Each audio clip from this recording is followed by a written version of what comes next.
శ్రీ గురుభ్యో నమః, శ్రీ మాత్రే నమః. వెల్కమ్ టు విఎంకే ఆస్ట్రోనీ వాళ్ళ ఛానల్. మార్చి 2025 వృశ్చిక రాశి మాస ఫలాలు ఏ విధంగా ఉండబోతున్నాయో చూద్దామండి. వృశ్చిక రాశికి అధిపతి కుజగ్రహం. వృశ్చిక రాశిలో విశాఖ 4వ పాదం, అనురాధ 4 పాదాలు, జ్యేష్ఠ 4 పాదాలు, మొత్తం 9 నక్షత్ర పాదాలు ఉంటాయండి.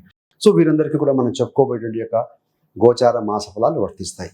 గోచారం అంటే ఏంటి అన్నప్పుడు గ్రహచారం అండి. గ్రహాల యొక్క స్థితి, యుతి, దృష్టి కలయిక వల్లనే ఫలితాలు జరుగుతూ ఉంటాయి. కాబట్టి వృశ్చిక రాశి వారికి మార్చి మాసంలో వారి గోచార గ్రహస్థితి ఏ విధంగా ఉందో పరిశీలించిన తర్వాత ఫలితాలకు వెళ్ళగలిగితే సులువుగా అర్థమవుతుందండి. మొదటిగా రాశ్యాధిపతి కుజగ్రహం మార్చి నెల అంతా కూడాను మిథున రాశిలో ఉంటారు. అంటే వృశ్చిక నుండి మొదలెడితే అష్టమ స్థానంలో ఉంటారు.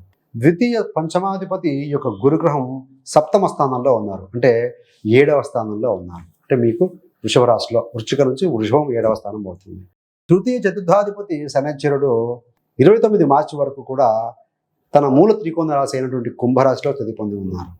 గుడ్ న్యూస్ ఏంటంటే అర్ధాష్టమ శని అనేది మార్చి 30 నుండి వృశ్చిక రాశి వారికి తొలగబోతుంది. శనైశ్వరుడు మీన రాశిలోకి వెళ్తున్నాడు. మరి గోచారంలో శనిగ్రహం మారడం వల్ల ప్రభావం ఏ విధంగా ఉంటుంది వృశ్చిక రాశి వారు అనే వీడియో రిలీజ్ చేయడం జరిగింది. అది మీకు కావాలంటే డిస్క్రిప్షన్లో ఇవ్వడం జరుగుతుంది. సో అది మీరు వాచ్ చేయడం వల్ల కూడా మంచి విషయాలు అవగతం అవుతాయి. రెమెడీస్ కూడా చెప్పడం జరిగింది. మరి 7 మరియు 12వ స్థానాధిపతి అయినటువంటి శుక్రుడు ఈ యొక్క మార్చి నెల అంతా కూడా మీన రాశిలో ఉంటారండి. మీన రాశిలో శుక్రుడు బలవంతుడు. అష్టమ లాభాధిపతి ఎవరయ్యా అంటే బుధుడు. ఈ బుధుడు కూడా మీన రాశిలోనే ఉంటారు. 15 వరకు వక్రగతి లేకుండా 16వ తారీఖు నుండి వక్రీకరించిన స్థితిలో మీన రాశిలోనే ఉంటారండి. 10వ స్థానాధిపతి రవి 2 రాశులు మారుతారండి. ఒకటి కుంభరాశిలో ఉంటారు 14 వరకు, రెండవది మీన రాశిలో 15 నుండి ఉండబోతున్నారు. రాహు విషయానికి వచ్చే వరకు రాహు మీనంలో ఉన్నారు పంచమంలో, కేతు మీకు లాభస్థానంలో కన్యలో స్థితి పొంది ఉన్నారు. సో మొత్తంగా చూస్తే గ్రహస్థితి ఈ విధంగా ఉందండి. ముఖ్యంగా ఈ వీడియోలో ఏంటంటే విద్యార్థులకి ఉంటుంది, ప్రేమ విషయంలో, ఉద్యోగస్తులకి అంటే ప్రొఫెషన్ జాబ్లో ఉన్న వారికి, వ్యాపారస్తులకి, ప్రాపర్టీ సంబంధమైన విషయాలు, హెల్త్ సంబంధమైన విషయాలు, కుటుంబ సంబంధమైన విషయాలు, శివన్ రెమెడీస్ ఇవన్నీ కూడా చూద్దామండి. సో చివరిదాకా చూడగలరు. నచ్చితే లైక్ చేయండి, 10 మంది బంధుమిత్రులకు షేర్ చేయగలరు. మొదటిగా విద్యార్థులకు ఏ విధంగా ఉంటుంది. This is the best month అండి. వృశ్చిక రాశి విద్యార్థులకి ఎలాంటి ఆందోళన అవసరం లేదు. గురుదృష్టి ఉంది. నా శని సొంత ఇంట్లో ఉన్నాడు, శుక్రుడు బలంగా ఉన్నాడు. కాకపోతే హ్యావ్ సమ్ ప్రాపర్ ప్లానింగ్. ఇది ఒక నా సజెషన్గా చెప్తున్నాను. ఫలితం ఆటోమేటిక్గా బాగుంటుంది. Be mentally very strong. కొన్ని విషయాలు మీకు తెలిసినవి నేను రివైజ్ చేస్తాను. సో మీరేంటంటే ముఖ్యంగా మంచి ఒక ప్లాన్ ఆఫ్ యాక్షన్ వేసుకొని సబ్జెక్ట్ వైజ్గా డే వైజ్గా వేధించుకొని స్టిక్ టు ఇట్, దానికి కట్టుబడి ఉండాలి. అదేవిధంగా మీరు గతంలో వచ్చినటువంటి పేపర్స్ ఏవైతే ఉంటాయో వాటి ప్రాక్టీస్ చేయటము with in time frame. So అప్పుడు ఏమవుతుంది, మీకు 2 hours 3 hours ఎగ్జామ్ టైం ఉంటుంది. ఇక్కడ ముందే ప్రాక్టీస్ చేస్తూ ఉంటే practice makes a man perfect లాగా ఎగ్జామ్లో ఈజీగా కాన్ఫిడెంట్గా రాయిపోతారు. మరి టేక్ రెగ్యులర్ బ్రేక్స్. చాలామంది గంటల తరబడి కూర్చొని నైట్ అవుట్ చేస్తూ ఉంటారండి. అది తప్పు, రాంగ్. Scientifically not proven. ఏంటంటే ఎవ్రీ 60 minutesకి ఒక్కసారి 5 minutes గ్యాప్ తీసుకోవాలి ఇంటెన్షన్గా. పోమోడో టెక్నిక్ అంటారు. దీనివల్ల ఏంటంటే మైండ్ రిఫ్రెష్ అవుతుంది, రిలాక్స్ అవుతుంది. ఆ సమయంలో కాసేపు వాక్ చేయటము, వాటర్ తీసుకోవటం, బాడీ డిహైడ్రేట్ కాకుండా మళ్ళీ ఇచ్చి కూర్చోవడం వల్ల ఫోకస్ పెడుతుందండి. ఎక్కడైతే ఫోకస్ పెడతామో అక్కడ ఎనర్జీ ఫ్లో అవుతుంది. ఎనర్జీ ఫ్లో కావటం వల్ల సక్సెస్ గ్యారంటీగా వస్తుందండి. బాగానే ఉంది. మరి చాలామంది నైట్ అవుట్ చేస్తూ ఉంటారు. ముందు రోజు ఎగ్జామ్ అనగా, రేపు ఎగ్జామ్ అనగా ముందు రోజు నైట్. అది చాలా తప్పు. స్లీపింగ్ ప్యాటర్న్ సరిగ్గా లేకపోతే మైండ్ బ్లాంక్ అయితే గుర్తు రాదండి అది కూడా. కాబట్టి prioritise your sleep. 6 to 7 hours పడుకోవాల్సింది, నిద్రపోవాల్సిందే. Early to bed, early to wake up. కాకపోతే అదేవిధంగా ఎగ్జామ్స్ టైంలో, పరీక్షా కాలంలో హెల్తీ ఫుడ్ తీసుకోవాలండి. Health is wealth.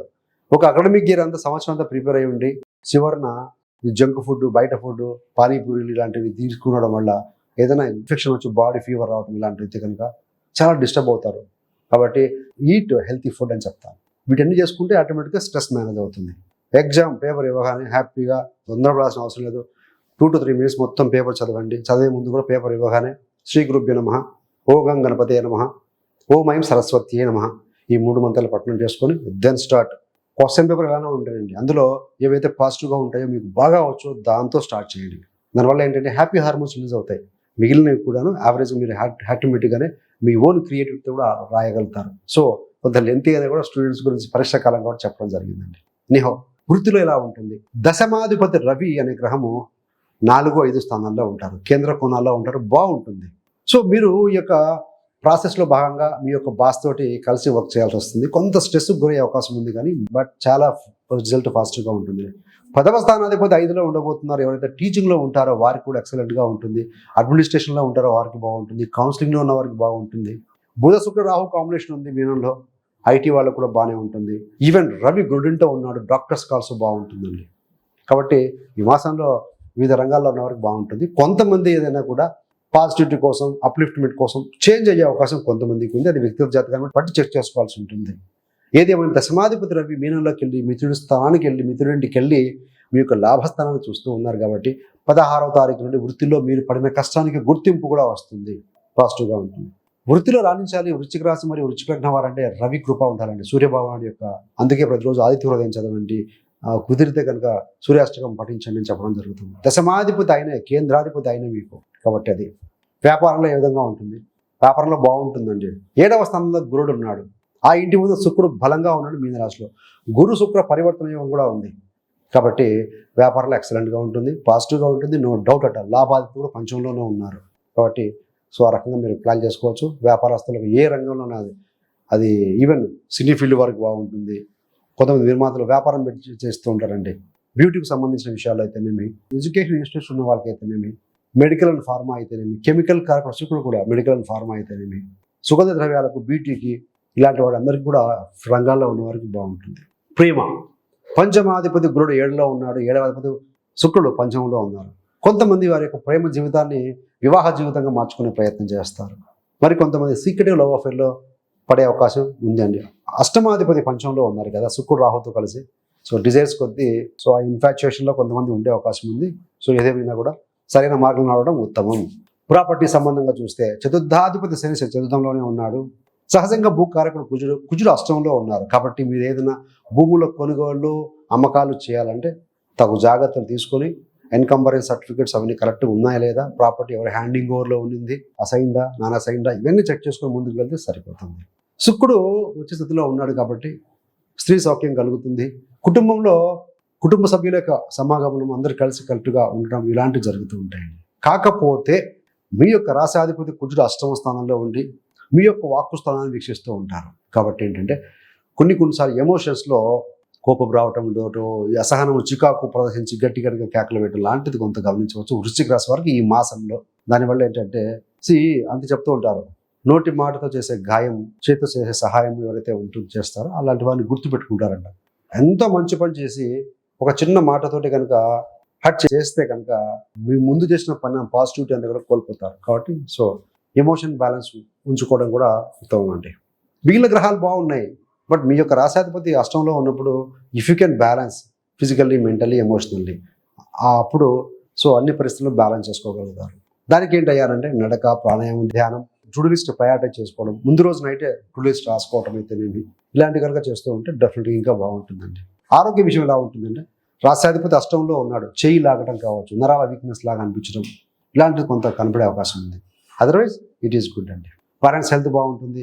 మిగిలిన తక్కువ అన్ని విషయాలు కూడా బాగుంటాయని చెప్పాలి. రెమెడీస్ అంటారా, రాశాధిపతి అష్టంలో ఉన్నాడు కాబట్టి సుబ్రహ్మణ్య స్వామి ఆరాధన చేసుకోవటము, ప్రతిరోజు ఆదిత్య హృదయం చదవటం, హెల్త్, వైటాలిటీ ఇంప్రూవ్మెంట్, జాబ్లో బాగుండడం కోసం, మీ యొక్క ఆత్మస్థైర్యం పెరగడం కోసం. బుధుడు అష్టమ లాభాధిపతి అయ్యారు, పంచంలో ఉన్నారు.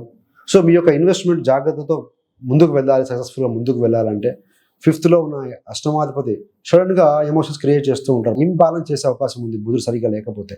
కాబట్టి కమ్యూనికేషన్ అయితేనేమి, డ్రాఫ్టింగ్ అయితేనేమి, ప్లాన్ ఆఫ్ యాక్షన్ విధించుకుంటే ఇన్వెస్ట్మెంట్ విషయంలో కానీ సంతాన విషయంలో కానీ బాగుంటుందండి. So thanks for watching.